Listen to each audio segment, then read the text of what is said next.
Mi nombre es Antonia Garcés, soy la directora de la región metropolitana de la Fundación para la Superación de la Pobreza. Yo me llamo Pablo Alvarado y trabajo como codirector ejecutivo de la Red Nacional de Jornaleros y Jornaleras basada en los Estados Unidos.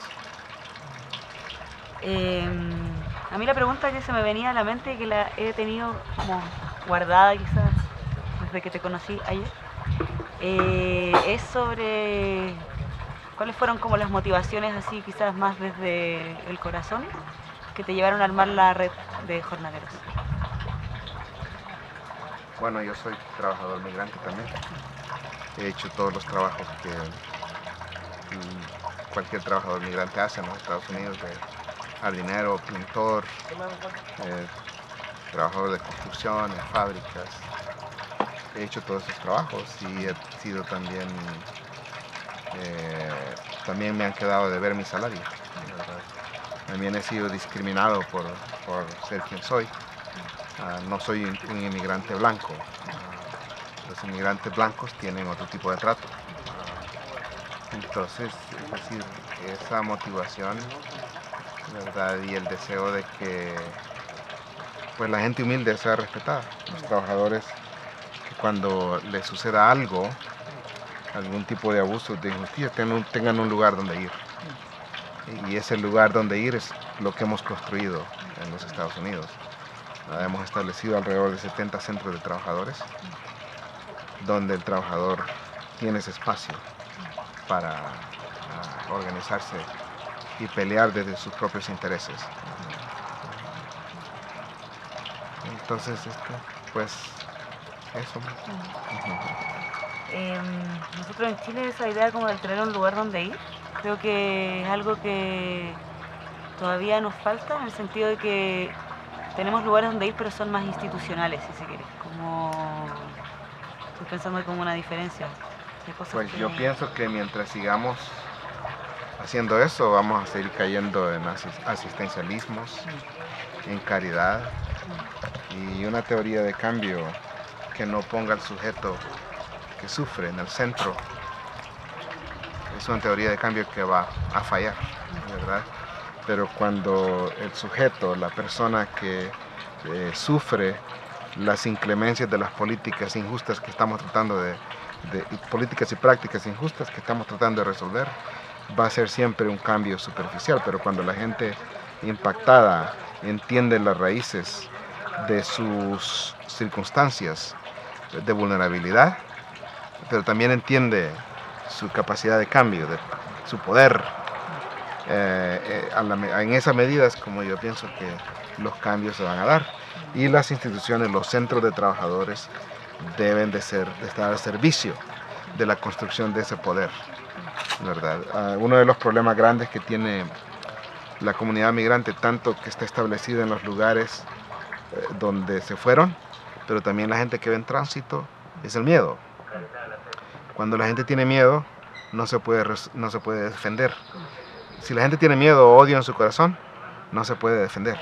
Pero si usted remueve ese miedo y muestra de que el trabajador se descubre pues por sí mismo que tiene poder y que tiene dignidad, entonces ese es el requisito para que comience a actuar, ¿verdad? Y entonces, ¿cómo le hacen ustedes para remover la pobreza en Chile? Nosotros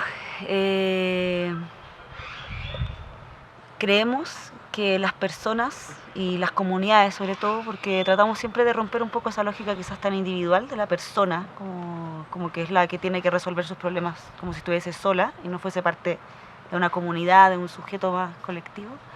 Creemos que tiene capacidades y recursos. Siempre decimos lo mismo en el sentido de que no hay solo carencias. Yo creo que cuando la gente se acerca a hablar temáticas de pobreza, en el mundo en general, cree que es algo que falta, es algo que no hay, ¿cierto? Y nosotros partimos de la base de que siempre hay algo. Siempre hay un recurso en el sentido de una historia que lo antecede, un antepasado. Siempre hay recursos naturales, siempre hay naturaleza, hay tierra, hay oficios, ¿cierto? Que vienen de de siempre, que fueron pasados de generación en generación, y que tenemos que la manera de superar en ese sentido la pobreza pasa por ir a movilizar, a activar eso que está ahí, ¿cierto? Y además tiene que ver, yo creo, con una situación que se está dando en Chile hace un largo tiempo, que es que la pobreza por ingresos, o sea, la pobreza del tener, está más superada, entre comillas. Todavía hay un porcentaje, pero va mejor, si se quiere. Pero todo el resto de la pobreza del ser, la pobreza del hacer, la pobreza más subjetiva, si se quiere, la que nosotros llamamos como multidimensional, relacionada a temas de educación, salud, vivienda, falta mucho. Y en el caso de la población migrante en mi país, a mí me hace mucho sentido esa mirada, ¿cierto? Creo que hoy día estamos frente a situaciones de pobreza que tienen que ver con el hacinamiento, tienen que ver con la salud, tienen que ver con que tengan derecho a estudiar en una escuela gratuita, al igual que alguien que lleva más tiempo viviendo en Chile. Son todavía como desafíos que nos quedan por enfrentar. Sí, por ahí lo veo. A mí me surgía también la pregunta como de pasarte a ti, de este paso a paso. Creo que ayer lo dijiste muy bien, de que uno no puede empezar corriendo, hay que gatear antes, ¿cierto? Sí.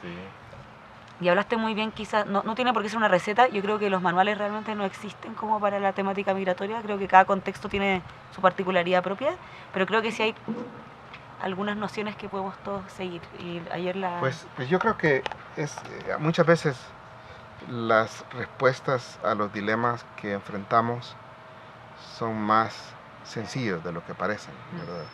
Porque en última instancia lo que queremos para una población migrante que se ha ido a establecer en otra ciudad, en otro país, es de que esa persona pueda participar plenamente en la vida cívica de esas ciudades, de esas localidades, con derechos plenos, pero también con responsabilidades plenas.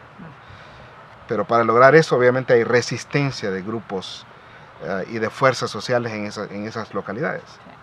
Para lograr eso hay que construir poder. Es muy sencillo, ¿verdad? Entonces, ¿cómo construimos el poder de personas que para muchos en esas localidades son personas ajenas, son externas, ¿verdad? Entonces, son preguntas muy, muy, muy claras que tenemos que responder, ¿verdad? Entonces, comienza con un paso muy sencillo. Es removiendo el miedo para que la gente pueda participar, reconstruyendo su dignidad, ¿verdad? Buscar esos procesos, luego buscar los espacios de participación para que pueda ejercer el poder que descubre.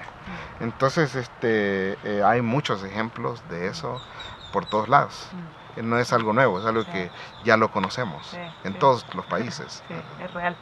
En Chile nosotros ese tema de la participación política de la población migrante, nosotros llevamos mucho tiempo trabajando en escuelas, donde llegó una muy alta cantidad de estudiantes extranjeros a algunas escuelas en algunas comunas de Chile, y nos fuimos dando cuenta que en los centros de estudiantes muchos migrantes se transformaron en los líderes y no solo de su historia, sino que de su curso, o sea, al final de la sociedad, ¿cierto? Que me hace mucho sentido con lo que acabas de decir. Muchas gracias. A usted, muchas gracias. Ha sido un gusto realmente conocerte. Creo que tenemos mucho que intercambiar todavía. Esto es el inicio de, esperemos que sea una amistad. Tenemos que remover la pobreza en Chile. Vamos a removerla. Y en todos lados. Le entramos. Le entramos.